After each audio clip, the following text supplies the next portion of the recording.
how to fix iPhone call mic not working. So if you want to fix your iPhone call mic not working, then what you need to do is first, you just need to simply open up your settings application. After opening your settings, you need to scroll down a bit and then go with accessibility.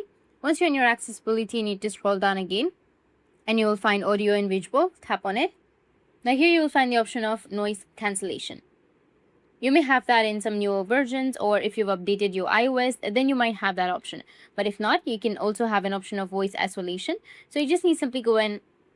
After that, you need to go back and then make sure that your Bluetooth is turned off. You need to go and turn off your Bluetooth. Then you can go back, open up your settings again. Now you need to scroll down and then you'll find an option of privacy and security. From there, you need to scroll down again and you'll find an option of microphone. You need to tap on microphone option. And from here, you need to scroll down again and make sure that you've selected the option, like toggle the option on for all of the applications, like for your call or your phone application as well. After that, just simply go and restart your device and your problem will be fixed. That's it. If you found this video helpful, hit the subscribe button and thanks for watching.